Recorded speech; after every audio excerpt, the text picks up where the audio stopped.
હોળીનો તહેવાર એટલે રંગો, ખુશીઓ અને ઉજવણીનો સમય. દરેક જણ પોતાના પરિવાર અને મિત્રો સાથે આ તહેવારની મજા માણવાની તૈયારીમાં લાગી જાય છે. પણ આ ઉજવણીના માહોલમાં પડદા પાછળ કેટલાક લોકો ગેરકાયદેસર પ્રવૃત્તિઓ કરીને શાંતિ ડહોળવાનો પ્રયાસ કરતા હોય છે.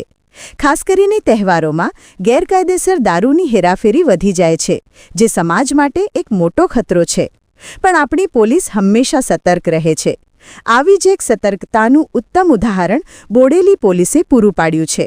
હોળીના તહેવારના બરાબર પહેલા બોડેલી પોલીસે એક મોટું ઓપરેશન પાર પાડીને લાખો રૂપિયાના ભારતીય બનાવટના વિદેશી દારૂનો જથ્થો ઝડપી પાડ્યો છે. આ સફળતા એ વાતનો પુરાવો છે કે આપણી પોલીસ પ્રજાની સુરક્ષા માટે કેટલી પ્રતિબદ્ધ છે. આ સમગ્ર ઓપરેશન કોઈ સામાન્ય કાર્યવાહી નહોતી. તેની પાછળ એક ચોક્કસ આયોજન અને ઉચ્ચ અધિકારીઓનું માર્ગદર્શન હતું. આઈજી શેખ અને હર્ષ શર્મા જેવા સિનિયર અધિકારીઓના માર્ગદર્શન હેઠળ આ ઓપરેશનની રૂપરેખા તૈયાર કરવામાં આવી હતી. પોલીસને બાતમી મળી હતી કે હોળીના તહેવારને ધ્યાનમાં રાખીને મોટા પાયે દારૂનો જથ્થો આ વિસ્તારમાંથી પસાર થવાનો છે. આ માહિતીના આધારે પોલીસે એકદમ ગુપ્ત રીતે અને ઝડપથી પોતાની યોજના બનાવી. આ માટે પાટણા ગામ પાસેના હાઈવે રોડને પસંદ કરવામાં આવ્યો, કારણ કે આ રસ્તો આવી હેરાફેરી માટે કુખ્યાત છે. પોલીસે ત્યાં નાકાબંધી ગોઠવી દીધી. નાકાબંધી એટલે રસ્તા પર અવરોધ ઊભો કરીને દરેક આવતા જતા વાહનની કડક તપાસ કરવી. પોલીસની ટીમ પૂરી તૈયારી સાથે ત્યાં ગોઠવાઈ ગઈ હતી અને દરેક વાહન પર ચાંપતી નજર રાખી રહી હતી. તેમનો એકમાત્ર હેતુ હતો કે કોઈ પણ સંજોગોમાં ગુનેગારો તેમના મંસૂબામાં સફળ ના થવા જોઈએ. નાકાબંધી દરમિયાન પોલીસની ટીમ એક પછી એક વાહનોની તપાસ કરી રહી હતી. વાતાવરણમાં એક પ્રકારની શાંતિ હતી, પણ પોલીસના મનમાં સતર્કતા હતી. ત્યાં જ બૂરથી એક સફેદ રંગની મારુતિ સુઝુકી ઇકો ગાડી આવતી દેખાઈ. ગાડીનો નંબર હતો GJ06PG4962. સામાન્ય રીતે આવી ગાડીઓનો ઉપયોગ ફેમિલી અથવા સામાનની હેરફેર માટે થતો હોય છે, પણ પોલીસને તેની ચાલ પર થોડો શક ગયો. જેવી ગાડી ચેકપોસ્ટ પાસે આવી, પોલીસે તેને ઇશારો કરીને રોકાવી. ગાડીના ડ્રાઈવરના ચહેરા પર ગભરાટના ભાવ સ્પષ્ટ દેખાઈ રહ્યા હતા.